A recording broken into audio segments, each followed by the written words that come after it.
தேவேந்திரகுல வேளாளர் சமுதாய உறவுகளுக்கும் தமிழ்ச்சமூக உறவுகளுக்கும் என்னுடைய முதற்கண் வணக்கம். இந்த காணொலி எதற்காண்டி அப்படின்னா, தாவேகா கட்சியிலேருந்து ஒரு சகோதரர் ஒரு வீடியோ பதிவு செஞ்சிருந்தார். அதாவது இந்த செங்கோட்டையன் பேசுனதுக்கு அதை புரிஞ்சிக்காமல் மக்கள் இருந்துட்டாங்களாம். அதே போல் திமுககாரன், நாம் தமிழர்காரன் மற்றவங்களாம் இருந்ததாக ஒரு செய்தி போகிறார். அதாவது படிங்கடான்னா இதுதான்டா அவங்களை படிக்க சொன்னது காரணம், தற்கூரித்தனமாக நீங்கள் தான் புரிதல் இல்லாமல் அதை நீங்கள் தப்பாக எடுத்துக்கிட்டீங்க அப்படின்னு சொன்னார். தயவு செஞ்சு படிங்கடான்னு சொன்னாங்க கேக்குறீங்களா? அதாவது ஜாதி சான்றிதழ ஸ்கூல் ஐடென்டி கார்டுல இணைக்கப்படும் அப்படின்னு சொல்லி செங்கோட்டையன் அவர்கள் நேற்று ஒரு பேட்டி கொடுத்திருந்தாருன்னு சொல்லி அதை அவதூறு பரப்புற விதமா எல்லாரும் பேசுறாங்க. உண்மைத்தன்மை என்ன அப்படின்னா, அவர் என்ன குறிப்பிடுறாரு அப்படின்னா, அதாவது ஸ்கூல் படிக்கிற ஸ்டூடெண்ட்ஸ் இருக்காங்க பாத்தீங்களா, அவங்க எல்லாருக்குமே ஸ்கூல் ஐடென்டி கார்டு அது வேற, ஆனா அதை தாண்டி ஒரு ஐடென்டி கார்டு, அந்த ஐடென்டி கார்டு எதுக்காக பயன்படும்னா அவங்களுடைய பெர்த் சர்டிபிகேட்டும் அதிலே கால்குலேட் ஆகிக்கிறோம், ஆதார் கார்டு அதிலே கால்குலேட் ஆகிக்கிறோம், அதே போல ஜாதி சான்றிதழ் எல்லாமே அதிலே அந்த ஐடென்டி கார்டுல கால்குலேட் ஆகிக்கிறோம். அதாவது கியூஆர் கோடு மாதிரி வச்சு கொடுத்துருவாங்கன்னு வச்சுக்கோங்களேன். அதாவது எல்லாத்தையும் ஒருங்கிணைந்த ஒரு கார்டா கொடுத்துட்டாங்கன்னா இந்த ஸ்டூடெண்ட்ஸ் வெளியே எடுத்துட்டு போறப்ப ஜாதி சான்றிதழ் திறந்து போயிருது, பெர்த் சர்டிபிகேட் திறந்து போயிருது, டிகிரி சர்டிபிகேட் திறந்து போயிருது அப்படின்ற பிரச்சனையை சார்ட் அவுட் பண்றதுக்காக எல்லாத்தையும் சேர்த்து ஒரு கார்டா கொடுக்குறாங்க. ஆனா இத திமுக காரனும் இந்த நாம் தமிழர் கட்சிக்காரனும் என்ன பண்றாங்கன்னா, ஸ்கூல் மாணவர்களுக்கு ஜாதி பேரை வைக்கிறாங்க, ஜாதி சான்றிதழ் ஐடி கார்டுல போடுறாங்கன்னு. படிச்சிருந்தா அறிவு இருக்கும், படிக்காத தற்குறிகளுக்கு என்ன அறிவு இருக்கும்னு எனக்கு தெரியல. சோ இது ஒரு மிகப்பெரிய நல்ல வரவேற்கக்கூடிய ஒரு திட்டம். தலைவர் விஜய் அவர்கள் முன்னெடுத்திருக்கக்கூடிய இந்த நடவடிக்கை மாணவர்கள் கஷ்டப்படக்கூடாது, எல்லாத்துக்கும் ஒரே கார்டுல அந்த கியூஆர் ஸ்கேன் மூலமா வந்துருச்சு அப்படின்னா அவங்களுக்கு எல்லாமே அதே இதுலயே நம்மளுக்கு இதாகிக்கிறோம்ன்றதுக்காக மெர்ஜ் பண்ணி வச்சிருப்பாங்க அப்படின்றதுக்காக அந்த இதை கொண்டு வந்திருக்காங்க. வரவேற்க வேண்டிய விஷயம். அவதூறு பரப்பாதீர்கள், மக்கள் அதை நம்பாதீர்கள். நன்றி. முதல்ல அந்த தற்கூரி, அந்த தாவேகா கட்சியில் இவர் என்ன பொறுப்பில் இருக்கான்னு சொல்ல இந்த தற்கூரி முதல்ல செங்கோட்டன் பேசிய முதல் வீடியோவும் 2 வீடியோவும் இதில் அட்டாச் பண்ணுறேன். ஒரு நிமிஷம் நீங்கள் பாருங்கள். அதுக்கப்புறம் நீங்கள் தற்கூரியா இல்லை செங்கோட்டையன் தற்கூரியா அப்படின்றத அப்புறம் பார்ப்போம். சரிங்களா? அந்த காணொலியை பதிவு செய்கிறேன், நீங்களே பாருங்கள். பள்ளிக்கு செல்கிற குழந்தைகள் அனைவருக்குமே ஒரு வகையாகும் முறையில் ஆண்டுதோறும் அவர்கள் சாதி சான்றிதழை வாங்குவதற்கு மாற்றத்தை உருவாக்குவதற்காக நடவடிக்கை நாங்கள் மேற்கொண்டிருக்கிறோம். ஐடென்டி கார்டு என்று சொல்லப்படுகிற ஒரு அட்டையை வழங்கலாம் என்று நாங்கள் முடிவு செய்திருக்கிறோம். அதற்கான பணிகளையும் முதல்வர்கள் ஆணையிட்டு இருக்கிறார்கள். அந்த அடிப்படையில் முதல்வருடைய உத்தரவுக்கு இணங்க அந்த பணிகள் நிறைவேற்றப்படும். அவருடைய முகவரி, அவருடைய ஜாதி சான்றிதழ், அவருடைய பிளட் குரூப், அதற்கு பிறகு ஆதார் அட்டை, அவருடைய தொலைபேசி எண் அனைத்தும் அதில் இணைக்கப்படும் என்பதை மகிழ்ச்சியோடு தெரிவித்துக் கொள்கிறேன். ஒரு ஐடென்டி கார்டு நீங்கள் வைத்திருப்பதை போல ஒவ்வொரு மாணவர்களுக்கும் 10, 12 படிக்கின்ற மாணவர்களுக்கும் முதல் கட்டமாக வழங்குவதற்கு நடவடிக்கை மேற்கொண்டு வருகிறோம். வருவாய்த்துறையை பொறுத்தவரையிலும் கல்வித்துறையும் இணைந்து மாணவர்களுக்கு டேட்டா என்று சொல்லப்படுகிற முகவரி, அதேபோல பிளட் குரூப், ஆதார் அட்டை, கல்வி தகுதி போன்றவை வழங்கலாமா என்று நாங்கள் பரிசீலித்துக் கொண்டிருக்கிறோம். அதில் குறிப்பாக நம்முடைய பகுதியிலே சென்று ஆசிரியர் பெருமக்களுக்காக வருவாய்த்துறையின் மூலமாக 10, 12 படிக்கின்ற மாணவர்களுக்கு சான்றிதழ் கம்யூனிட்டி சர்டிஃபிகேட் கொடுக்கிற வழக்கம் உண்டு. அது 5 ஆண்டு காலமாக தொடர்ந்து இந்த பணிகள் நடைபெற்றுக் கொண்டிருக்கிறது. இதற்கு முன்னால் வருவாய்த்துறை விஓ அலுவலகம், ஆர்ஐ, தாசில்தாரை சென்றுதான் அந்த சான்றிதழை பெற முடியும். இப்போது பள்ளிகளில் சென்று அந்த பணிகளை வருவாய்த்துறை ஆற்றி வருகிறது. ஆகிய பள்ளி கல்வித்துறையும் வருவாய்த்துறையும் இணைந்து டேட்டா என்று சொல்லப்படுகிற அவருடைய முகவரி, அதேபோல கல்வி தகுதி, சான்றிதழ் மற்றும் ஆதார் அட்டை QR கோடு மூலமாக வழங்கலாமா என்பதை நாங்கள் பரிசீலித்துக் கொண்டிருக்கிறோம். 2 துறையும் இணைந்து பேசியதற்கு பிறகு அந்த முடிவுகளை மேற்கொள்ள இருக்கிறோம். ஜாதி சான்றுகளை பொறுத்தவரையும் அந்த கல்விக்கூடத்திலே ஆசிரியர் கேட்கின்ற அதற்கு மட்டும் 10, 12 அங்கே சான்றிதழ் வழங்குவதற்கு துறையின் சார்பாக தொடர்ந்து இந்த 5 ஆண்டு காலமாக நடைபெற்றுக் கொண்டிருக்கிறது. அது தொடர்ந்து நடைபெறும்.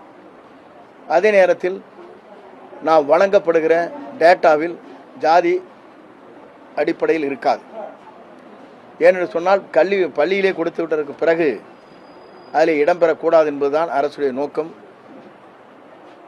ஜாதி மதங்களுக்கு அப்பாற்பட்டிருக்கிற இயக்கம். ஆகவே இந்த இயக்கத்தை பொறுத்தவரையிலும் மாணவர் நலன் கருதி அவருடைய வாழ்க்கையில் உடனுக்குடன் செய்திகளை தெரிந்து கொள்வதற்கு விபத்துக்கள் வருகிற போது அந்த டேட்டா என்று சொல்லப்படுகிற அந்த முகவரியும் ஆதார் அட்டையும் இருக்குமேயானால் உடனுக்குடன் அவர்களுக்கு நிவாரணப் பணிகள் ஆற்றுவதற்கும் அதே நேரத்தில் வெளியூருக்கு சென்று திரும்புகிற போது உடனடியாக மற்றவர்களோடு தொடர்பு கொள்வதற்கும் அது ஏதுவாக அமையும். இதை மட்டும்தான் நாங்கள் செய்ய போகிறோம். சில நேரங்களிலே பத்திரிகை செய்தி ஒன்று வந்ததாக எனக்கு செய்தி வந்தது. ஜாதி சான்றிதழை இணைப்பதாக சொன்னார்கள். அதுபோன்ற ஜாதி சான்றிதழை எப்போதும் இணைக்கப் போவதில்லை. மாணவர் தன்னிச்சையாகவே எல்லோரும் ஒன்றுதான், எல்லா மதமும் ஒன்று, எல்லோரும் ஒன்றாக வாழ வேண்டும் என்பதுதான் நம்முடைய கல்வித்துறையின் மூலமாக நடைபெறுகிற இதுவரை நடைபெற்று கொண்டிருக்கிற நிகழ்ச்சிகள். ஆகவே டேட்டா மட்டும் இருக்கும், பிளட் குரூப் இருக்கும், ஆதார் அட்டை இருக்கும். ஆகவே இதை பயன்படுத்தி கொண்டு எந்த கல்வி 10th +2 படிக்கின்ற மாணவருக்கு வழங்கலாமா என்பதை பற்றி பள்ளி கல்வித்துறையும் வருவாய்த்துறையும் இணைந்து எப்படி செயல்படுத்தலாம் என்பதை ஆய்வு செய்ய இருக்கிறோம். இல்லை அது இல்லை, அதுதான் சொல்லிட்டேன், தெளிவுபடுத்திட்டேன். அதே திருப்பிட்டு ரிப்பீட் பண்ணாதீங்க தயவு செஞ்சு. இல்லை ஏன்னா அது அங்கே கொடுக்குறான், ஸ்கூல்லே கொடுத்துறான். அதுக்கப்புறம் போட்டான்னா அவனுக்கு ஃபீலிங்ஸ் இருக்குது. மாணவருடைய உள்ளத்தில் எப்படி இருக்குன்னா அது போடவே கூடாது, அது வேண்டாங்கிறது தானே. எல்லாரும் ஒரே மதம் ஜாதிக்கு அப்பாற்பட்டு தான் பள்ளியில் படிக்கிற குழந்தைங்க இருக்கிற காரணத்தின் அடிப்படையில் அது என்றைக்குமே கொண்டு ஒரு வழக்கமே இல்லை. நான் டேட்டான்னு சொல்கிற போது ஜாதி சான்றிதழ் அங்கே வழங்குகிற போது இந்த டேட்டா வழங்கப்படும் சொன்னே தவிர வேறொன்றும் இல்லை. இப்போ இந்த காணொலி பதிவு செஞ்சுருப்பேன், பார்த்துருப்பேன்னு நினைக்கிறேன். இது முதலாவது பத்திரிகையாளர் சந்திப்பு, அதாவது மீடியாக்களை சந்திக்கும் போது பேசுனது. அதுக்கப்புறம் ரெண்டாவது போட்டது அவர் மறுப்பு தெரிச்சது. இல்லை நான் அதாவது இந்த மாதிரி சொல்ல வந்ததை நான் அப்படி சொல்லிட்டேன், அதை விட்டுருங்க அப்படின்னு அவரே ஒப்புக்கொள்கிறாரு. நீ செங்கோட்டையனுக்கு முட்டு கொடுக்குறா இருந்தாலும் சரி, உன் கட்சிக்கு முட்டு கொடுக்குறா இருந்தாலும் சரி, முதல்ல அவங்க பேசுகிற தவறை சுட்டி காட்டணும். இல்லை அவர் அதை நீ என்ன சொல்ல வைக்கணும் அப்படின்னா, இல்லை ஏதோ ஒரு இதில் அவர் இந்த விஷயத்தை இப்படி சொல்ல வந்தார், அதை மாற்றி சொல்லிட்டாரு அப்படின்னு சொன்னால் ஓகே. இப்போ கல்வித்துறை அமைச்சர் ராஜ்மோகன் சொன்ன விஷயம் அதான். இல்லை அப்படி எடுத்துக்க முடியாது, அந்த ஐடி கார்டில் வராது. இந்த மாதிரி அதாவது 10th முடித்தோன்னே ஒரு சர்டிஃபிகேட் கொடுப்பாங்க. +2 +1 வேறு ஏதாவது ஸ்கூல் போகிறாங்க அப்படின்னா அவங்களுக்கு ஒரு சர்டிஃபிகேட் கொடுப்பாங்க. அதில் தனித்தனியாக இருக்கும், சாய் சான்றிதழ் தனியாக இருக்கும், சர்டிஃபிகேட் தனியாக இருக்கும். இந்த மாதிரி தனித்தனியாக இருக்கிறத எல்லாமே ஒன்றா சேர்த்து ஒரு ஐடி கார்டு மாதிரி கொடுத்துறதா இருக்காங்க அப்படின்றத விளக்கி சொல்லியிருந்தால் இந்த பிரச்சனையே வந்திருக்காது. முதல்ல செங்கோட்டையனே அவர் பேசினது அதில் ஒரு வார்த்தை தவறாக, அதாவது தவறாக தகவல் வந்துருச்சு, அதை விட்டுருங்க, இதுதான் உண்மை அப்படின்ற மாதிரி அவரே ஒப்புக்கிட்டார். நீ அந்த கட்சிக்கு முட்டு கொடுத்துக்கிட்டு ஏன்னா உடனே இதை புரிஞ்சுக்கிட்டவங்க எல்லாருமே தற்கூரி பயில்கள், படிக்காத வயலுங்களா, நீ ரொம்ப படித்தவனாக்கும். முதல்ல ஒரு விஷயத்தை சொல்கிறதுக்கு மீடியா முன்னாடி பேச வரதுக்கு முன்னாடி அதை ப்ராப்பராக அதை படிச்சிருக்கணும். சரியா படிச்சுட்டு அதுக்கப்புறம் ப்ராப்பராக தான் நீ ஊடகத்திலே சொல்லணும். ஒரு வார்த்தை மிஸ் ஆனாலும் அதோட விஷயமே மாறி போகும். ஒரு ஊடகத்து வாயிலாக சொல்லும் போது இப்போ கல்வித்துறை அமைச்சராக இருக்கக்கூடிய ராஜ்மோகன் சொன்னார், இல்லைங்க அப்படிலாம் கிடையாதுங்க, இந்த மாதிரி மிஸ் ஆயிடுது, அது போயிடுது இது போயிருன்னு சொன்னார். இப்போ ஒரு விஷயம் நல்லா தெளிவாக தெரிஞ்சுக்கோ. சாதி சர்டிஃபிகேட் சும்மா மிஸ் ஆகிடுச்சு சார்னா இன்றைக்கி ஆன்லைன் வந்துருச்சு.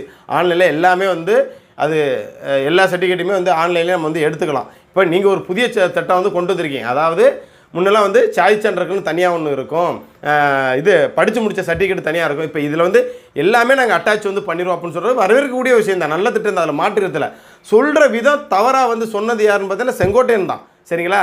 அப்போ நீங்கள் அந்த செஞ்ச தவறை அவர் அந்த ப்ரெஸ் மீட் கொடுத்ததை நீங்கள் அதை எக்ஸ்பிளைன் பண்ணி சொல்லணும். இல்லைங்க இந்த மாதிரி நீங்கள் தவறாக சித்தரிக்காதீங்க, இவர் இந்த அர்த்தத்தில் சொன்னாருங்க அப்படின்னு சொன்னால் பரவாயில்ல. உடனே இதை பேசுகிறவங்க எல்லாருமே தற்கூரியாக படிக்கடானா இவங்க தான் படிக்க. டேய் உன் கட்சியில் யார் யார் என்னென்ன வேலை செஞ்சிட்ருக்கான்னு எல்லாம் நாங்கள் பார்த்துட்ருக்கோம். சரியா? நீங்கள் தான் நிறைய விஷயம் தற்கூரித்தனம் பண்ணிட்டுருக்கீங்க.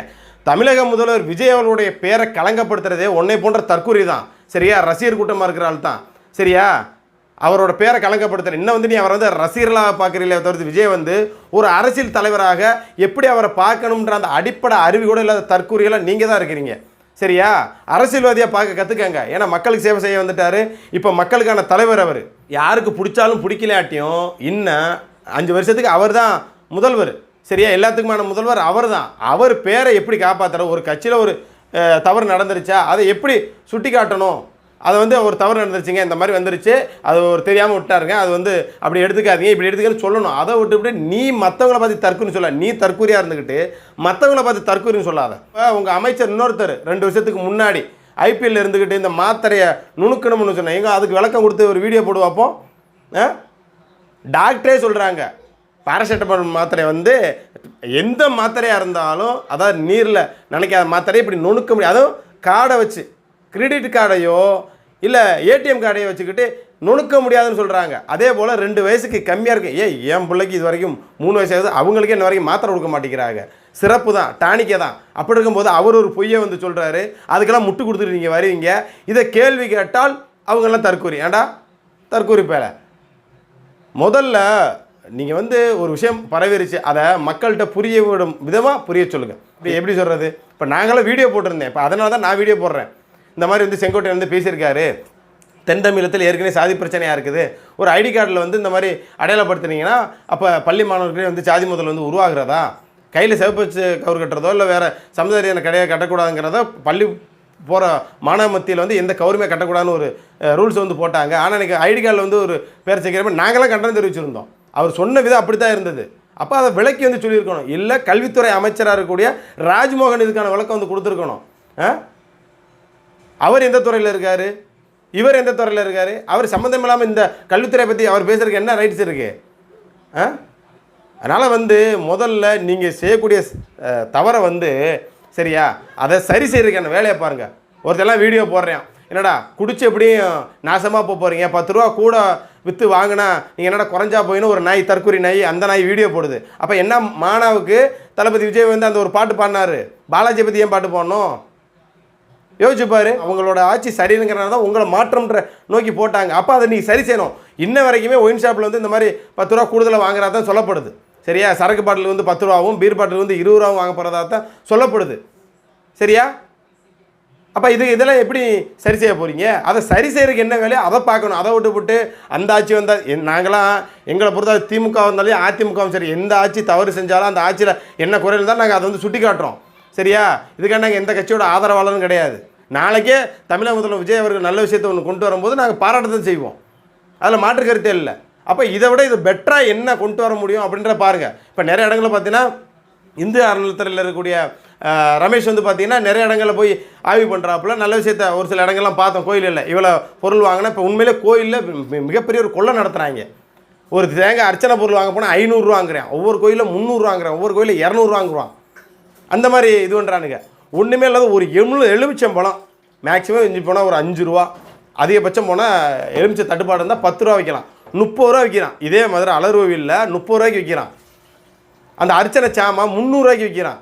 இதெல்லாம் போய் சொன்னீங்க, எவ்வளோ லிஸ்ட்டுன்னு போடுங்க, இவ்வளோதெல்லாம் நீங்கள் விற்கணும் அப்படின்னு போடுங்க அப்படின்னு சொல்கிறீங்க. அதெல்லாம் வர தெரிய விஷயம், அதெல்லாம் பாராட்டக்கூடிய விஷயம் தான், இல்லைன்னு சொல்லக்கூடாது. அப்போ செய்யக்கூடிய தவறுகளை மக்கள் சுட்டி காட்டும் போது அந்த தவறை சரி செய்து அந்த ஆட்சிக்கு எப்படி நல்ல பேரை உருவாக்குறன்ற விஷயத்தை முன்னெடுக்கிற விட்டுவிட்டு ஒரு தவறான விஷயத்தை சொல்கிறதுக்கு அதுக்கு முட்டு கொடுத்துக்கிட்டு வர்றிய வத்தியா உங்களெல்லாம் என்னடா சொல்கிறது?